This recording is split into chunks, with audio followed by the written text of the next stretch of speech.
Hello, everybody. Welcome back to day 2 live Summer of Success. I'm so glad that we are back. I hope you're caffeinated. I am. Some of y'all were joking. You're like, I want whatever she's drinking. Actually, it wasn't the caffeine. It was just me feeling really passionate about the message I had for you yesterday. So I hope you had a lot to think about and you really sat with the training I gave you yesterday. I think some of you needed to watch it a couple of times. I hope you're ready for the content I have for you today. It's going to be a lot. It's going to be amazing. But before we even get to that, it's important that you know today is the last day to register to get in this group, to have access to your tickets. So it is absolutely important that if you have friends that want to be in here, team members, whoever else, we're like, they need to hear this, which so many of you are like, everyone I know needs to be in here.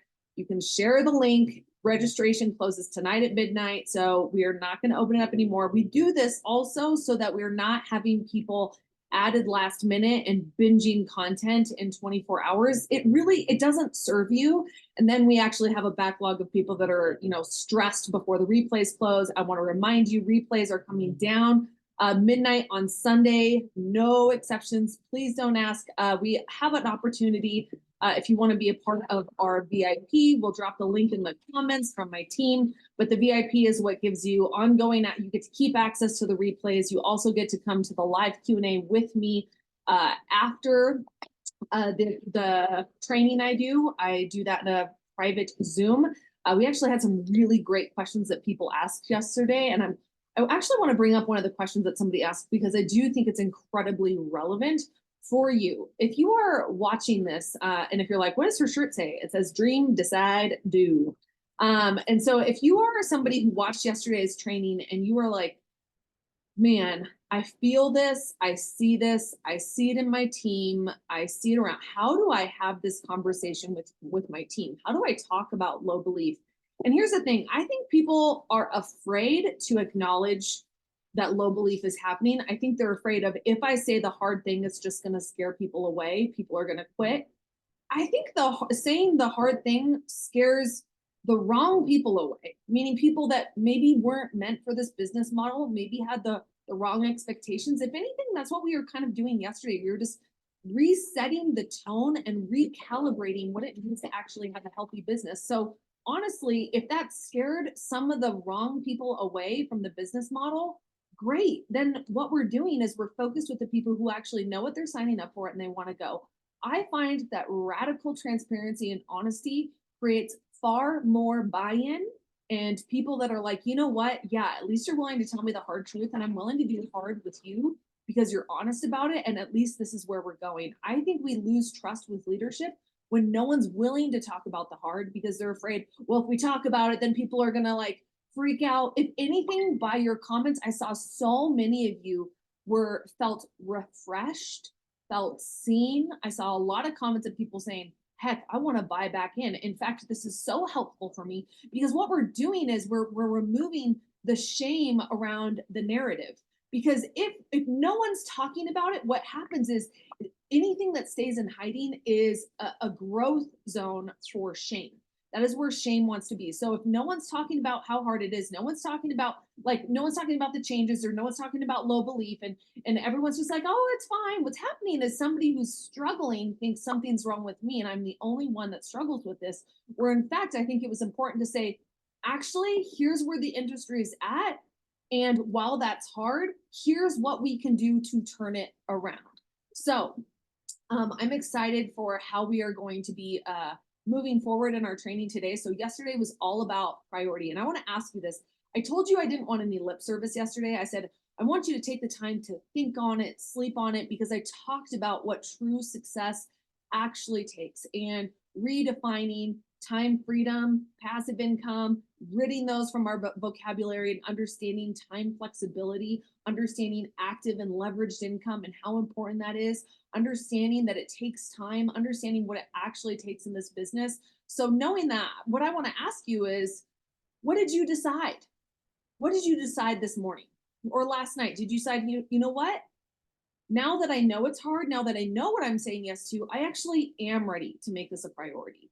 So if you're just joining me today and you missed yesterday, I want to encourage you before you come to tomorrow's training, go watch that training. It's absolutely crucial because the strategy and the time management things I'm about to speak to you on for day 2 and day 3, it's really only going to serve you if we fix the belief problem first. So ensure you go back and watch that. So as we were kind of talking about the 3 biggest obstacles in the summer months and really any time, and we've talked about these 3 areas. Priority, we really tackled priority yesterday, deciding that our business matters. Okay. How many of you decided I'm ready to make it matter? How many of you are ready to do that? Knowing that it's hard, but already being like, you know what? I'm going to recommit to this business model. And here's what I'm encouraged by. I actually think we are going to see more sustainable, healthy business leaders that commit to this business today than the people who committed to the business in 2020. It's really easy to commit to a business when everyone's winning, when it seems easy and fun. But I think the best leaders, the people who really make a difference in this industry, are the people who opt in when it is hard. They're going to build a more sustainable business and be more sustainable leaders. So we talked about the priority. Today we're going to be talking about planning, how we make the time, and I'm going to kind of be debunking some of the things that you think around time and how to help optimize your time and where to put your time. Okay, so where to find the time, like how to make the time. We're going to talk about that, and then tomorrow is all the execution and what to do with your time so that you make your time matter, right? So understanding how making your business matter, making your time matter. Okay, so as I asked, is your business actually a business? How many of you actually decided I'm ready to make it a business instead of I'm waiting for a paycheck to grow for me to believe that I finally have a business, realizing I have to believe I have a business right now if I'm going to get results from the business. We talked about that feedback loop yesterday, how important that faulty logic feedback is when we're telling ourselves, I will have a business when this out earns my 9 to 5, or this is a real business when I actually am making X amount of dollars versus the priority feedback loop. So just wanting to remind you of that. Okay, so we talked yesterday again about before you make money, you have to operate on belief. But so many of you are like, I'm only going to believe in this business when I'm making money. I'm like, well, how does that work for somebody that's brand new to this business and they haven't made money yet? Where are they pulling belief from? Why bother working, right?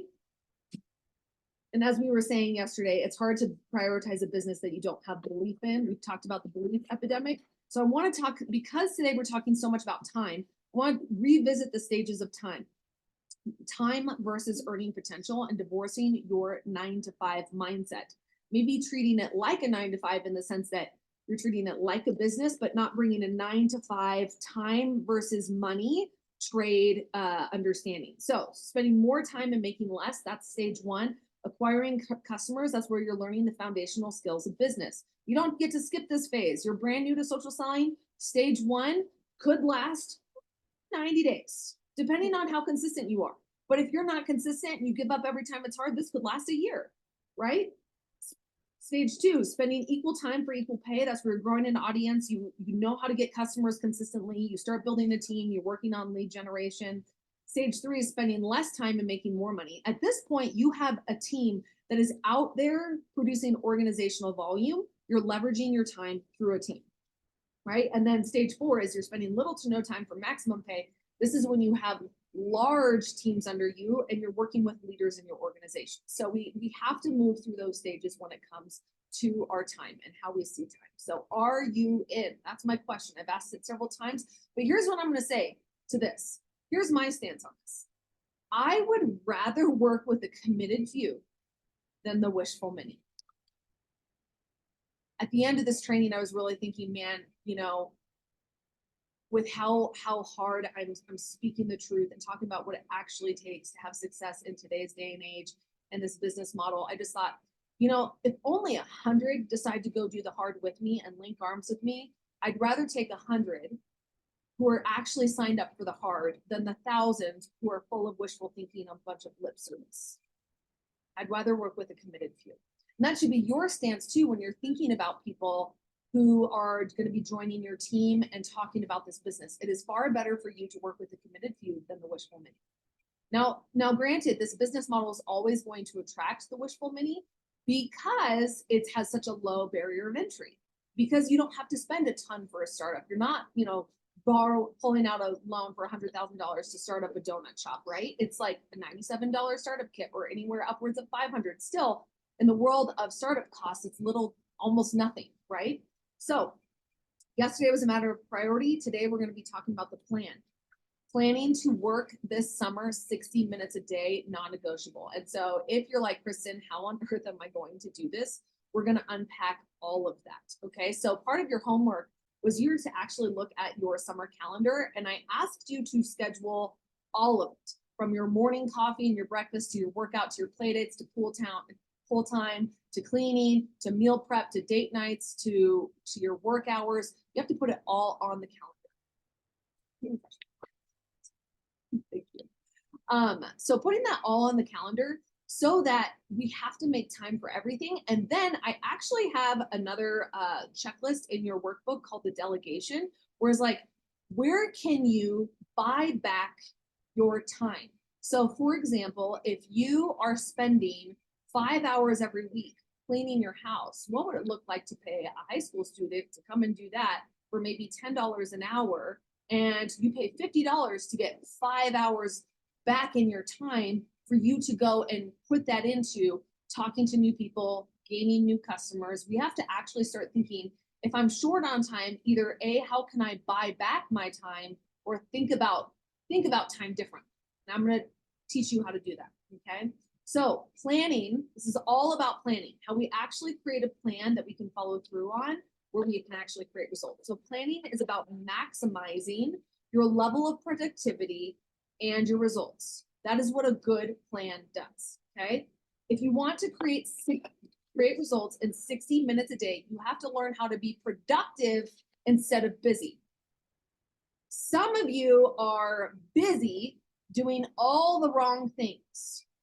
And I'm actually going to show you what busy looks like instead of productive. I'm actually going to teach you in this training how to be productive with your time, so that when tomorrow I give you the strategy of what to do with your time, we maximize your results, okay? But we actually have to debunk how you think about productivity and undoing your busyness, okay? And how to actually get results. So we're going to be doing some productivity myths and hacks to foolproof your plan. So we've created the calendar, you've optimized your week, and it's like, all right, Kristen, sell me on how this can actually be done in 60 minutes a day. Because if that's true, because some of you are like, man, it takes me 60 minutes to write a post, right? And so I'm going to show you exactly how to do this. It's because you have not learned how to actually truly be productive. And it takes time and it takes practice. So I'm actually going to be teaching you the truth about productivity based on science. I'm not going to just be throwing things at you, and help you understand, based on how your brain works, how to partner with your brain so that you can leverage your time and be truly productive. How many of you are like, okay, yes, because here's what I notice. This is where people come to me. They're tired. They feel like they're doing all the things. They feel so busy in their business and they don't have the paycheck to show for it. I'm like, oh, because you're busy, you're not actually productive. Someone that's productive can yield results and look at a piece of paper and like, look at all these things I accomplished and got done today. Whereas a busy person is like, I've got nothing really to show for all the busy I just did. All right. So the first thing you have to understand is that time is nothing without energy. What do I mean by that? Leveraging your energy is more important than leveraging your time. If you have never heard this, this is going to change the way you think about time and the way you think about working your business. I'm going to give you an example of this, okay? So let's just say you're only thinking about time and when you can get time, when you can find time, or let's say when you find an hour. So let's say the time you give yourself is, I want you to imagine writing a post at 10 p.m. at night. Now, you might be one of those people where you're like, I'm on fire at 10 p.m. at night. I'd be like, great.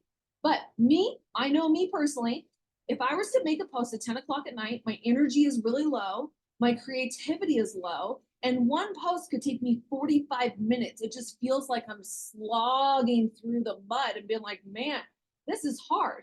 Because what's happening is while I'm making time, my energy is not being optimized. So now we're going to take the same idea and be like, now imagine writing a post at 10 a.m. where for me, 10 a.m., my energy is peak, my creativity is high, and one post could take me 15 minutes. So simply working in the morning has already saved me 30 minutes of time because I leveraged my energy. Do you all see what you're saying? And for my ADHD friends, we're going to debunk everything you think about how you deal with time because I have ADHD. And I won't hear somebody being like, I have ADHD and I can't get results. I'll be like, not a problem. I'm going to teach you all my hacks because I've learned how to partner with how my brain works. Okay. And I'm teaching you these things. So do you all understand that simply by leveraging energy, we cut our time in half already? Okay. So this is where you learn to work in windows where energy is more optimal, right? So you will get more done in less time when you know how to leverage your energy. Okay, I'm going to give you an example from my schedule. Now, some of you might be balancing your 9 to 5s right now, and you may not be here yet, but I still want you to fight for optimal energy windows when and where you can. Okay, so this is my example currently now. In the morning, that's when I'm doing my walk, my exercise, coffee, and my reading. I can't, me personally, I can't go straight into work. I have to like start my day with some movement. I need my coffee. About 10 o'clock is when my brain really starts ramping up. It's really easy for me to write a post. That's when I coach. That's when I film. That's when I create content. That's peak creativity time. That's where I can be in front of people. So for me, you'll notice this is why I'm always going to do my trainings at 11 a.m. Mountain Time, noon Central, because my peak is most optimal. Okay, so, and then 2 to 3 p.m., I know that beyond 2, my energy starts to slump. So I know it's best not to do creative content and creative thinking and strategy after 2 p.m. So that's when I'm in meetings. That's a different energetic space, right? That takes less creativity from me. And it just like, I could just be present in my meeting. So this could be like your team calls or meeting with your VA, or maybe you're doing administrative work, but maybe you might be doing the wrong things at the wrong time. Because if you're doing administrative work, which is a very draining and depleting activity for you, but you're doing it during your peak creative time, what you're doing is you're putting the wrong task at the wrong time. Whereas you just need to be like, all right, does it take a lot of energy for me to do admin? No, it's just tedious and uncomfortable. Great. I'm going to do that during a low energy time of day. If I need a post or I need to get in front of people, I need to go live, I'm going to do this during my peak energy hours. And everybody's different. Okay. So, and then I have my family time. And then in the 8 to 10 p.m., that's when I'm doing some reflection, journaling, reading, and then I'm sleeping. Y'all follow me how energy is important. Do you understand how we can think about time, but unless we're thinking about energy in relationship to time, time won't matter, okay? Energy management is the secret ingredient for high performers. They don't just know where to spend their time, but when to spend it for optimal results. Y'all following? Okay. So now I have to ask you this. That being said, this is so important. And maybe you didn't know I was going to go here today, but we kind of have to. I was thinking about this. I was debating with myself, like, ooh, do I really need to talk about this? I'm like, well, if optimizing our energy is that key to our productivity, then yes, I do have to talk about this. Are you taking care of your body to optimize your energy? So let me ask you this, or let me say this. It's a fact. It's hard to work a business when you feel like garbage, when you're dealing with things like a foggy brain, you're tired, you're exhausted, you have low energy, you have mood swings, you have low blood sugar. It's almost impossible to work a business when you physically feel ill. So I'm just going to give you a handful of things to think about. All right, the reason we take care of our bodies is because we have to leverage the energy in our bodies to create results in our business. Okay. So this is just natural ways to increase your energy. Please notice my little disclaimer on the bottom. I'm not a doctor. I'm not a nutritionist. I'm not a dietitian or any health specialist. I'm just going to be sharing with you some things that are well researched. Okay. Your sleep habits. One of the first things that people do when they're grinding in their business is they think they need to sacrifice sleep. But if studies show that if you sacrifice sleep, it has an immediate negative adverse effect on your level of productivities during the day. So 7 to 8 hours a night. Hey, mamas who've got littles and you've got a newborn, this does not apply to you. You're in a completely different category, right? Blue screen, limiting your blue screen activity, protecting your natural circadian rhythms. I noticed like I had to switch to a Kindle Unlimited paper white. I had to switch to paperback books in the evening to protect my sleep cycles. Balanced nutrition, guys. I know like maybe you weren't expecting this, but you always, if you're gonna eat a carb, I got nothing against carbs, but if you're gonna eat a carb, pair it with a protein to protect your blood sugar spike so that you're not crashing. Because if you're eating very carb heavy breakfast in the morning, your blood sugar is actually going to be plummeting during your peak creative hours. And you're going to be like, why is it so hard to actually get myself going, get going in my business, right? Caffeine limiting. I mean, maybe not too much. I love my caffeine. Being mindful, or just being mindful of when you intake your caffeine and how much caffeine. Alcohol, guys, if you feel like crap the next day, consider skipping it. Okay. Movement, by the way, movement is actually shown to increase productivity. That if you were to walk and stretch your legs just 30 minutes a day, just go for a walk, guys. I'm just asking you, go for a walk 30 minutes a day. Okay. And you will get so many great ideas just on your walk. Your body will thank you. You'll feel refreshed. You'll feel energized. You will feel invigorated. Okay. I didn't think I was going to talk about health today, but I'm like, but we have to, because it's impossible to build a business and show up powerfully for our audience and for our business and honor our time when we have no energy. If you're treating your body like a trash can and you have a time block to work from 10 to 1, but that entire time block, you have fatigue, brain fog, you're depleted, you're exhausted, you didn't sleep well the night before. Sorry, we have to look at this, okay? So just take some notes of this and just do a little, am I actually taking care of my energy? Because my energy is what I use to put into my business to grow my paycheck. I want you to see your energy as your paycheck, as your paycheck fuel, right? If I don't have energy, then I'm not going to be able to execute or implement the things I need to do in my business. All right. This is actually the first time I've ever talked about this in my trainings, and I think we have to talk about it. Okay. And by the way, when I'm talking with and meeting with like people that have very large businesses, CEOs, people that make millions, this conversation comes up far more than you think. You think we're all sitting around talking about marketing and funnels and advertising and sales, but this is actually what's talked about quite often in mastermind circles. Okay. This is how we optimize and you become a high performance individual. Okay. All right. Now let's talk time. So we've talked energy. We've talked about, hey, time won't matter if your energy is crap. So let's leverage our energy. Pick the time, put the time in the right place. Okay. Now let's talk about time itself. Okay. Unfortunately, you've been sold a nooks and crannies and work in your spare time business. How's that working out for you? Seriously, how is that working out for you? This idea of working in the nooks and crannies, or how's the working in your spare time? I'd like to know who has spare time. I don't have any spare time. In fact, I'm in such a busy season with my business that I actually had to call up my personal trainer and be like, okay, I'm noticing that I'm waiting for spare time to come up to get to the gym. And now I actually have to put it in my calendar specifically in this season of business. And I actually have to make sure this happens, right? So here's the thing, it's not working out. Now, I think it's important to say nooks and crannies might get you started, but it inevitably leads to burnout and feeling like you work 24/7.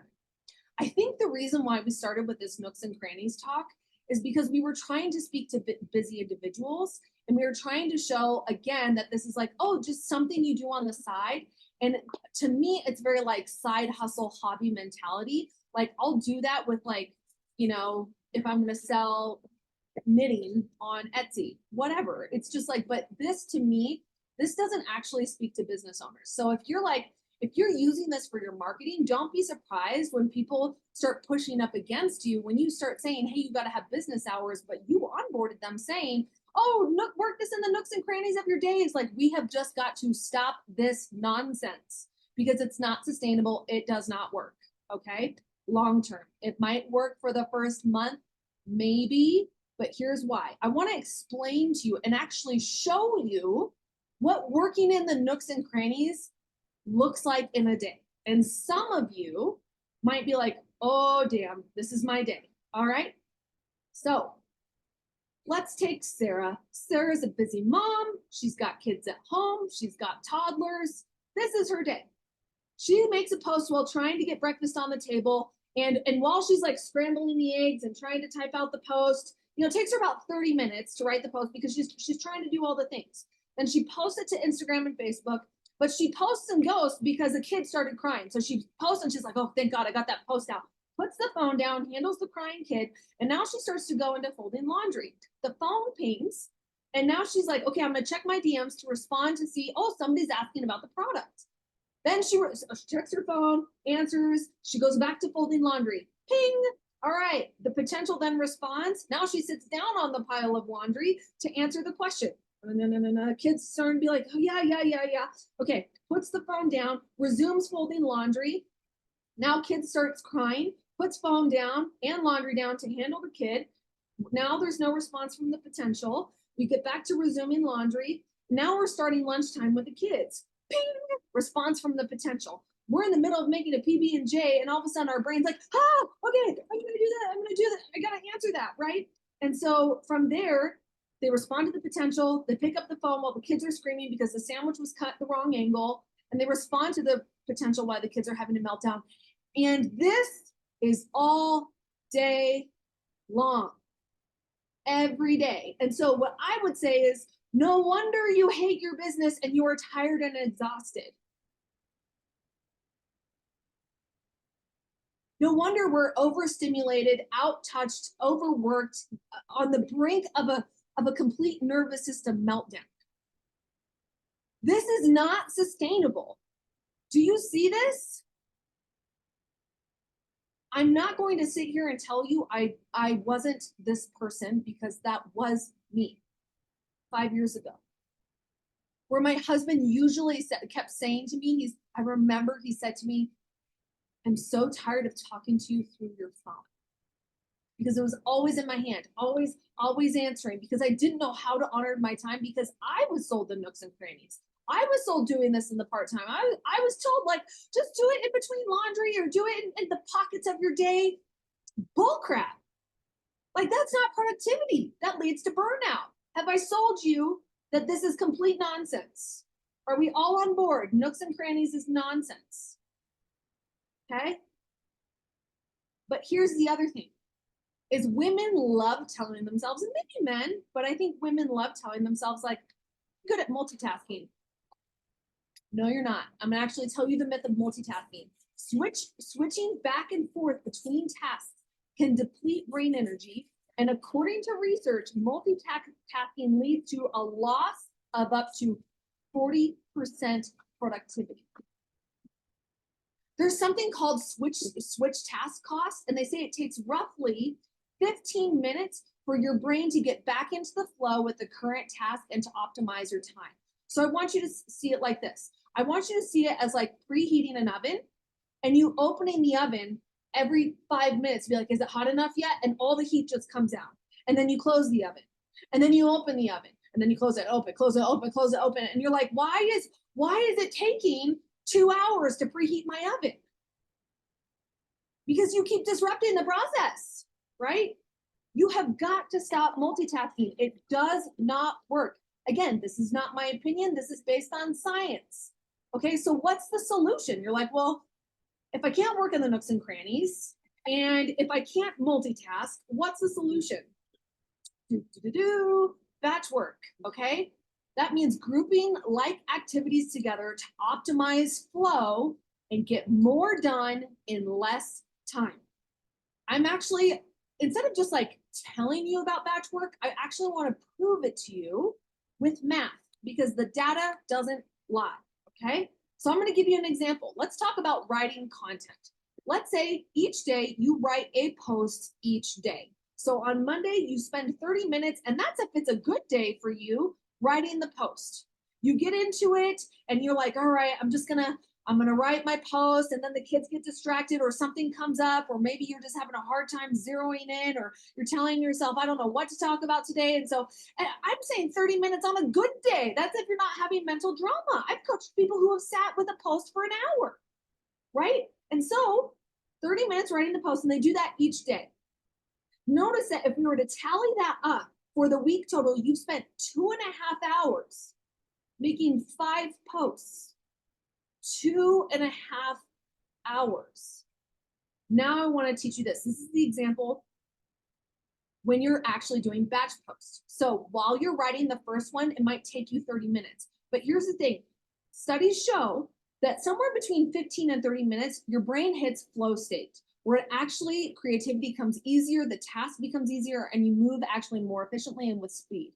Okay. And so what happens is your first post may take 30 minutes, but now your second post, because you're in flow state, actually then takes 15. And then you move into the third post, it takes 10. And then the next 2 posts blows your mind and you do 5 minutes per post. You don't believe me? It's because you haven't optimized how to get your brain in flow state. So now let's add this time up together. It's now 65 minutes compared to the 2.5 hours. So just by batching your content and working in flow, you saved 1 hour and 25 minutes of your week.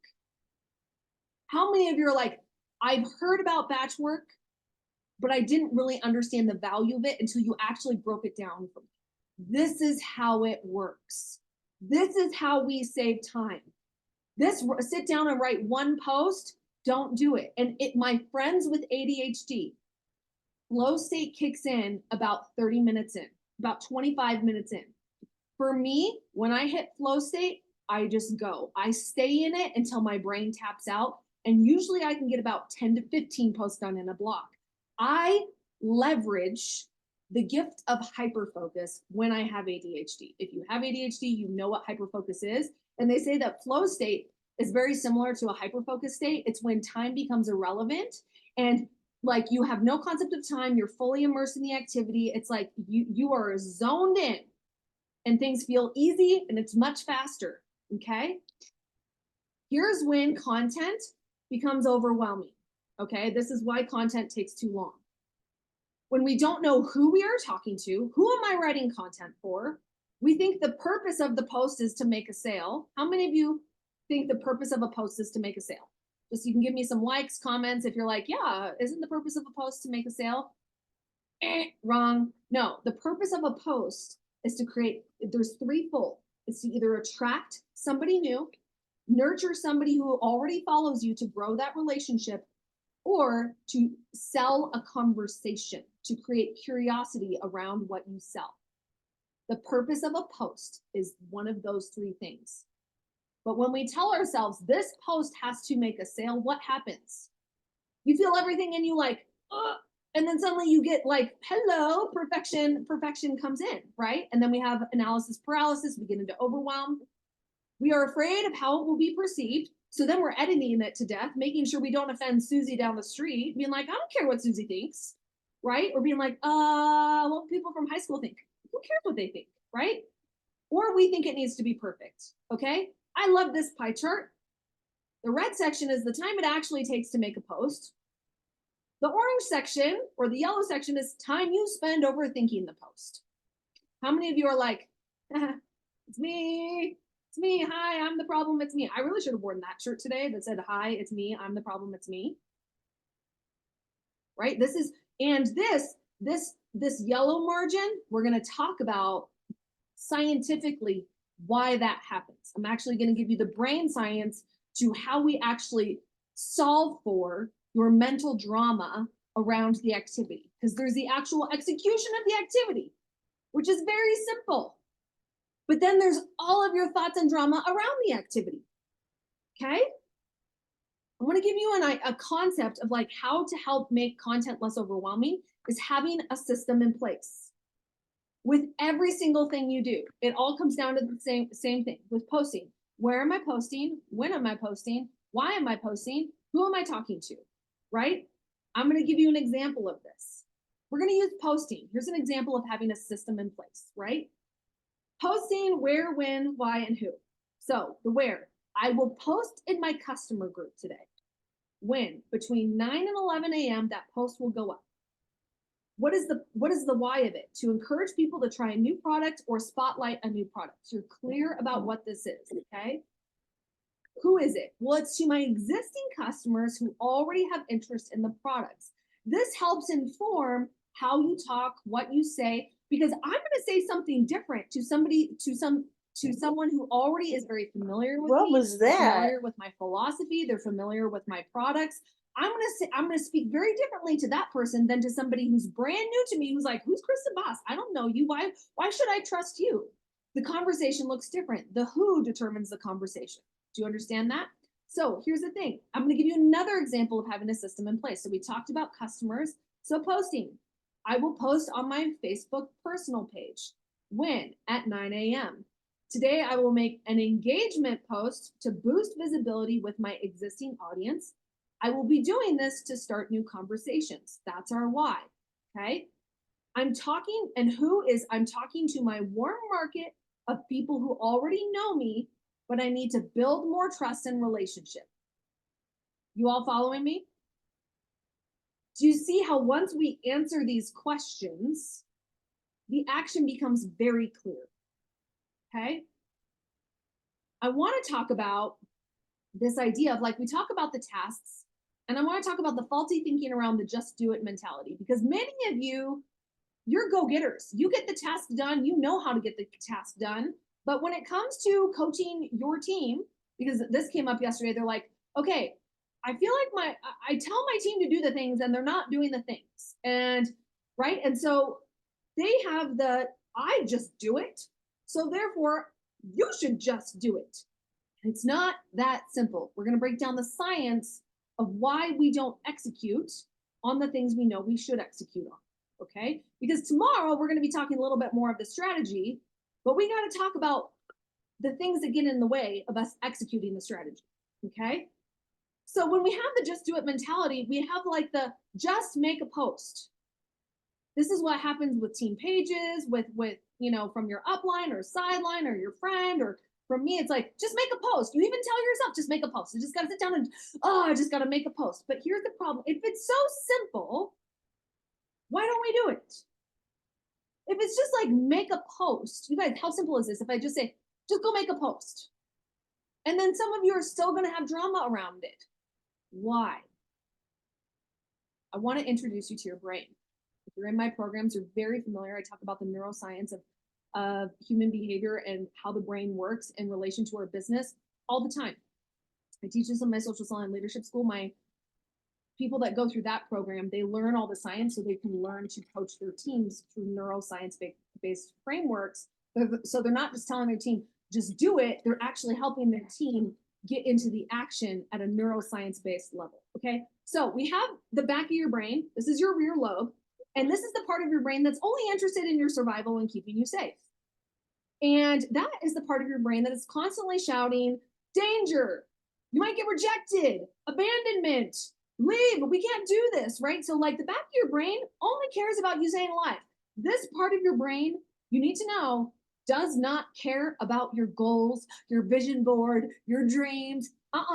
This brain is all about keeping you safe, cozy, in your comfort zone, right? And so here's what happens. As soon as the rear lobe is activated and sees a perceived threat, and I'm going to unpack that more for you, what happens is you immediately go into a nervous system response, which is fight, flight, freeze, or fawn. You might be like, I don't have a nervous system response in my business. Yes, you do. I'm going to show you exactly what that looks like. So a freeze response is you're caught scrolling. You are the person that's like kind of paralyzed. You go to make a post and then literally you just stare at the screen, you start scrolling, and then next thing you know, a half hour has gone by, and then you're absolutely like frozen in place, being like, I don't know what to do. A lot of information overwhelm comes up here, but you're totally frozen. Light, it looks like you cleaning the house or going and doing other activities. That's where suddenly you sit down to do work, and suddenly everything that's more urgent or important pops up in your brain's like, I gotta go clean. Is that the laundry I just heard? Oh, look at my desk. My desk is a mess. I really should clean this. I can't work with a cluttered desk space. And it's so funny because my husband and I joke about this. When we were dating, he was going through his master's program. And I always knew when he had an exam coming up, because that is when his apartment was the most clean. He's like, before I sat down to write a paper, he would clean the apartment because that was his flight state kicking in, being like, gotta go do other things, right? Fight is, I'm gonna call it combative marketing or aggressive selling. That's where like you're telling yourself people, like you're ready for like people to attack you, and you're like, if you don't like this business, forget you, and we're all blah. It's just like very aggressive, like gross selling.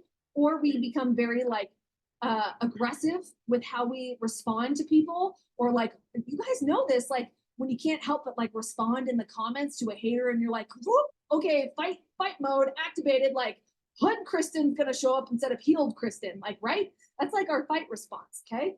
And then fawning is when you move into people pleasing. That's where you're like, I don't want to bug them. I don't want to reach out. Oh, this whole follow-up thing, I'm totally inconveniencing them. They don't want to hear from me. This is terrible. This is bad, right? And so this is how it looks when your rear lobe is driving, right? And so I want to explain to you, you're like, but how does my business perceive danger and rejection and abandonment, right? It really is. I love this. It's like, I used this meme the other day, but it's like this whole idea of like, what will they think of me? This is how your brain actually sees your audience. Like people that are out to get you. And I like they, who are they? This vague idea of like people might judge me. I'm like, who? And guess what? People are already judging you. Like, if you've ever raised a kid, you're judged just for, the kind of milk you give your kid. Oh, you give your kid organic milk or non-organic? I'm like, people are judging you left and right. Might as well just like embrace the judgment and create the life you want, right? And so, but here's what you need to know. Knowing that your brain sees this is truly how your brain sees your audience. They're coming to get me. They're coming to hunt me down. Rear lobe is just calling all the shots right now. Even if you know, like, I should make a post today, I need to engage with people, it don't matter, right? So here's what is going to happen. Your brain will tell you any story to protect you from feelings of abandonment, rejection, shame, and fear. Your brain will tell you any story to keep you from feeling those things. Here's the stories your brain might offer you. They're going to think I'm spamming. I'm bugging them. They aren't interested. They can't afford it. They would never do this, right? All of this is your brain offering a story to stop you from taking the action that will bring a perceived threat into your world. So why does your brain tell this story? Why is it that important, right? We have this perceived idea of threat, but it's more important that you understand this. You have to understand, I looked up burns, and there was some pretty graphic stuff. I feel like this was the least graphic, but how your brain registers emotional pain is it's the same as physical pain. There's a science lesson for you. Like everything I tell you is based on science. We're gonna get really nerdy here. Stay with me and I'm gonna translate it. The anterior cingulate cortex and the anterior insula are activated when people experience emotional pain, and are also activated when people experience physical pain. The anterior cingulate cortex is a neural alarm system that signals higher brain regions to stop the pain. What's the translation? The same part of your brain that tells you to remove your hand from a hot stove because it's like, we have got to stop the pain right now, is the same part of your brain that will stop you from showing up in your business, because your brain literally thinks it's protecting you from harm. Do you know that? Do you know that the fear of judgment is really threatens our psychological need to belong? Because it very primally, how we were created was to live in community. And that was how we survived back in our paleo days. Like we had people in the community, like those were the hunters, those were the gatherers, these people made the clothes. And so to actually be exiled from community meant certain death. And so we don't have that now, but we have it on social media, where it's like, I think the form of emotional exile is a form of being canceled, of somebody not agreeing with what you're doing, somebody saying, I think you're in a scam. notice that the brain registers that as emotional exile and will do whatever it can to protect you from emotional exile. So it's like, so in order to belong to everyone here, we have to think like everyone here, which is small and broke and scarce and just assimilate to this small thinking. But you can't have this mindset and go do big, extraordinary things in your life. You have to risk emotional exile and you have to find new community. If you don't have people around you applauding you and encouraging you to do better and reach for more, it's time for you to find some new friends. Someone was like, I wasn't prepared for this, but you need to know. Because I think so sometimes we're beating ourselves up thinking, something's so wrong with me. It's my personality. I'm just never going to get there. No. You just have this brain that's trying to protect you from perceived harm. And you don't know what you don't know.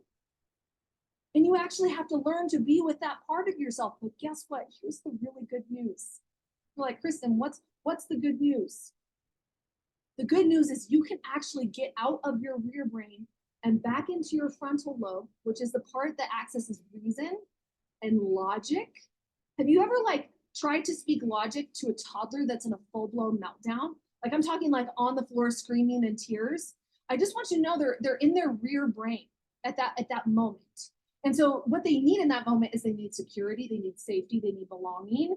They can't access logic because the front part of just so you know, when the rear brain is activated, the front part of your brain goes completely offline.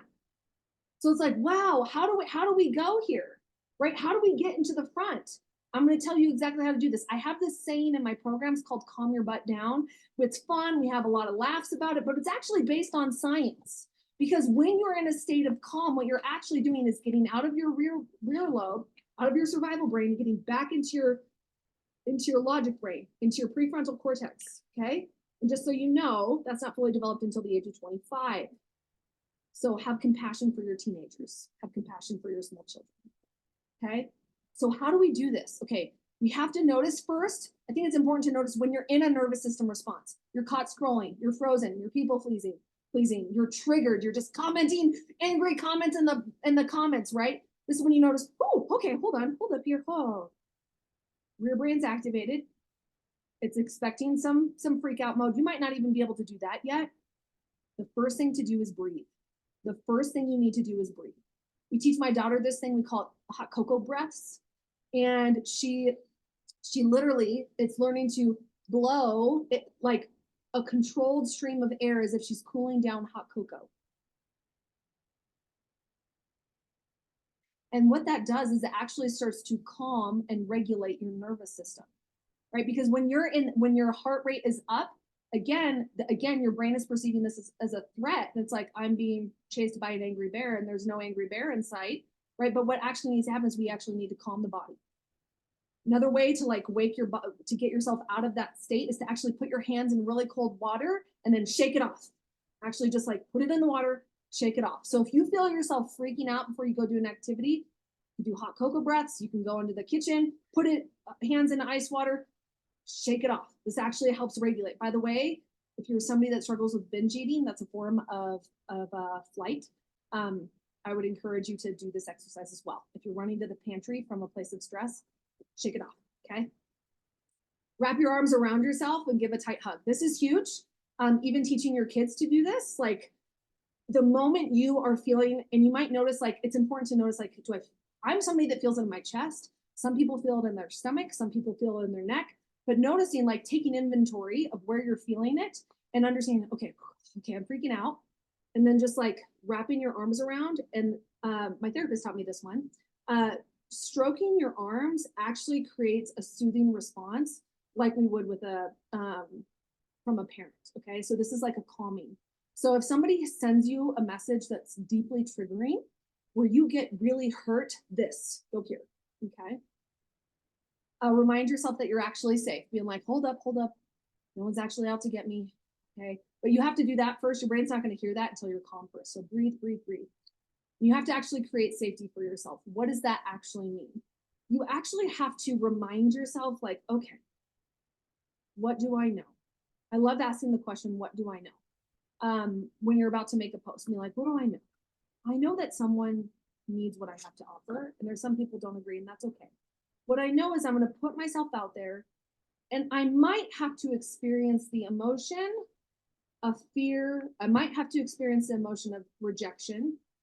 I've experienced that emotion before. It's safe for me to experience that emotion again. Because I have survived 100% of my bad days. Right? This is what it means to create safety. Like, it's safe for me to go and do the thing that feels scary right now. Okay? That is how we create safety for ourselves. So when you feel absolutely terrified of taking that step in your business, telling somebody, hey, I've been thinking a lot about you. You told me about your financial struggles, but I see you posting online consistently. I just can't help but wonder if that is something you'd ever consider looking into, and I'd love to help you. You have to actually first prepare your nervous system to enter into that conversation and be there for yourself and say, I got you. I got you. We're good. We're good. We're going to do this scary thing. It's kind of like jumping off a cliff and be like, okay, 3, 2, 1, okay, go. Right? And so just like, I got you. This is creating the safety. All right. So what do I know? You can solve this, right? We all just take a deep breath and be like, oh, this makes so much sense for why I failed to just do the post. Do we have so much more compassion for ourselves and our business? I hope you do. I hope now that we've understood, like, okay, here's time. I have to make the time. Here's what I understand about productivity and hacks. Here's what I understand about energy. Here's what I understand about my nervous system and my brain. I hope like this is making so much sense for you so that tomorrow when we get into the strategy, you're like, I understand this from a holistic point. I want you to think about this. Imagine a way to boost your productivity by as much as 12%. How do we do this? If you're like, oh, heck yes, we might go a touch over in time. I don't think you might, because this is good stuff. Scientific studies reveal that happy workers are around 12% more productive. What? Just by being happy, I'm more productive? Right? So how do we do this? This is why I'm telling you, schedule fun in your summer. Go to the pool, have fun, get a hobby for goodness sake. Take walks. Bringing joy to your business is actually vital to your productivity. The thing I understand, I like to ask is like, how can I make this work task feel more fun? Or what fun can I reward myself with after the task? Right? And so we have this thing where we're building like dopamine rewards for our kids, but in order for them to do like the tasks they know they need to do. So my son is a lacrosse player, and we're instilling in him like good work ethic and practice, and not just practice before a championship or in the off season, but like the value of practice, the value of work. He also loves his Nintendo Switch. So we put things in place where it's like, sure, you can play your Nintendo Switch. That's a dopamine reward, but it's like after you've done 100 passes in lacrosse and you've done 30 minutes outside and you've done 30 minutes reading a book. So we're like instilling these positive habits and giving him the dopamine reward on the back end of it. We have to do the same things for ourselves. Okay, so some of you might be asking, okay, I love this, but I'm working a lot. How can I optimize my limited time? I'm going to tell you, like, it doesn't have to be 60 consecutive minutes. I would say 30 and 30 at minimum. I wouldn't encourage you to do 15, 15, and 15 because flow state takes about 15 minutes. So I want you to be able to get into flow state and actually optimize and really leverage past that 15 minutes. You all tracking? But here's a couple of things that you can do. I'm going to give you a hack. It's not mine. This is not my intellectual property. It's called habit stacking. It's by James Clear with Atomic Habits. And I'm going to give you a couple examples of how you can habit stack to make the most of, I'm going to call them lower energy tasks, but you still get done. So your peak creativity time is still protected. Okay. So let's take an existing habit of every morning I enjoy my cup of coffee. Some of you might be tea, but notice this is a dopamine behavior. I get a lot of dopamine, even just in the preparation of my coffee. I'm just like, I love it. The drive-through of my coffee, whatever it is, it's like, all right, every morning I enjoy my cup of coffee.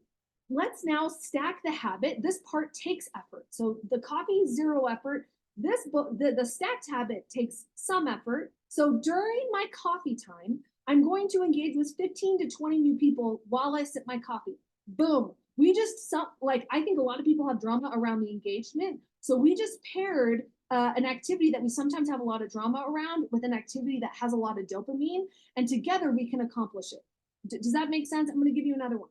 Another existing habit that's zero effort. If it's something you do, you're like, I enjoy my morning walks outside. Now, I know some of you, because you tag me all the time, are listening to my podcast, you're doing personal development during your walks. I like that. That's great.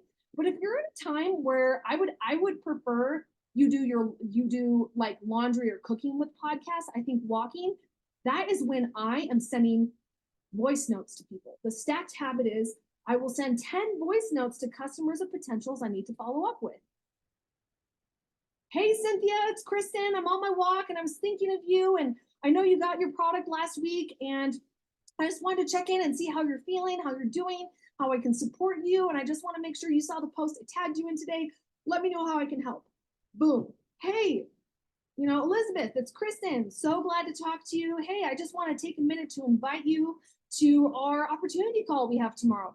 Voice notes go so much further in today's economy and with today's consumer than something written. You want to change your business, 10 voice notes every time you walk, okay? I'm going to actually, so we kind of talked about the dopamine delay. So we talked about habit stacking. I want to help you with the dopamine delay rules. And then I'm going to talk to my ADHD and procrastinators and my distraction people, okay? Dopamine delay rules. I want you to create rules around your typical dopamine traps that you end up getting stuck in before you actually do the work. I want you to earn your dopamine. Okay, so one is I can scroll after I've posted for the day. Notice that I'm not telling you you're not allowed to scroll. It's like, no, you can scroll after you've made your post. I can watch TV after I've done my follow-ups for the day. If I scroll, I need to engage with at least 15 accounts for every 30 minutes I scroll. You're creating a condition to the actual activity, right? So for me, when I was, I'm still in my fitness journey and I have to do like 12,000 steps a day. So I made a rule for me is if I'm scrolling, I'm scrolling. Like I'm not allowed to scroll unless I'm on my treadmill or on a walk. Okay, so I'm like, that's how I pair it together. I come shop on Amazon after I've done my 60 minutes of business today. I can go to the pool as soon as I do my post and engagement for the day. We're creating the dopamine after, like, I want you all to earn your dopamine instead of using it as an escape hatch, which is what so many people do. The moment it's hard to turn comfortable, they're like, oh, I'm gonna go, we go chase the dopamine, which by the way, that is what ADHD does. We are dopamine chasers. So we actually have to learn to create, to be okay with dopamine delay and find dopamine in other things. We have this thing in my company where we have these, it's called Monday. We have these boards and we like track our tasks. And so when we complete the task, it's like we all say like, oh, I'm gonna go get my dopamine fix. I'm gonna click finished. And so there's something for me about clicking the finish where I'm like, woohoo, dopamine. It's fun because it like the screen rains down confetti and I'm like, woohoo, right? So dopamine delay rules. Next, let's talk to procrastination and distraction, okay? This is also not for me, but it is scientifically proven to boost productivity. Hello, my ADHDers and my squirrely brains. The Pomodoro technique. If you're like, what's the Pomodoro technique? You may have seen like a little tomato type kitchen timer. And here's what it is. In principle, the Pomodoro technique involves setting a timer for 25 minutes, focusing on one thing for that given time. You literally lock yourself down and you say, I will not scroll. I will close all my tabs. I will do nothing. I'm going to put my phone in airplane mode, or I'm going to do these things. It's like you choose a single task. So it could be writing your content. It could be following up. It could be going live in your VIP group, right? Set a timer for 25 minutes. Only work on your selected task. After 25 minutes, and you take a 5-minute break and you repeat steps 1 to 3 about 4 times. And then you take a longer break of about 15 to 30 minutes. I think if you could just do 2, you're golden, okay? This is huge.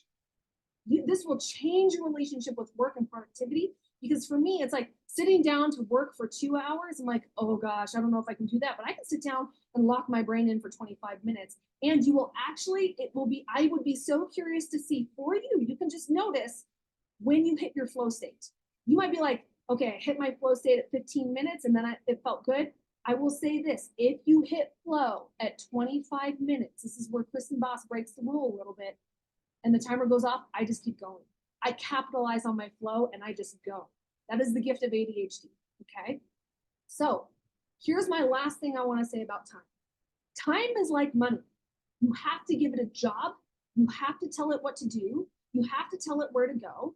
If you don't give it a job, you will spend it and wonder where it went. You have got to give time a job. And not just any time. Again, we have to put the time in the right place. We have to leverage time with energy. We have to understand the reason why we waste time is because we have unmanaged stories and a brain that's going crazy. So if you're spending 15 minutes overthinking a post, that is absolutely a signal that you're in a freeze state. You need to do some hot cocoa breaths, shake your hands, something, and be like, oh, I see what's happening here. I need to talk myself away from this perceived threat, create new safety for myself. I'm going to get back into this. Okay. So all of that to say, yesterday was about like, is your business a priority? Today it was about like, hey, here's how we're going to just make the time, not just make the time, leverage the time, use the energy, and understand why we can't just have a just do it mentality. So yesterday was like, why make the time for the business? Today is how do we use the time? And tomorrow is I'm going to show you where to put the time, the specific activities in your business that actually moves the results forward. Okay. So I'm going to show you where to spend your time, how to spend your time to maximize the results. Tomorrow, we're going to be back here at noon Central Time for my VIP people. Join me in the private Zoom for a Q&A afterwards. You should have the Zoom link. We sent it out. It's the same Zoom link from yesterday. If you are getting some FOMO and you're like, wait, what's this VIP? The VIP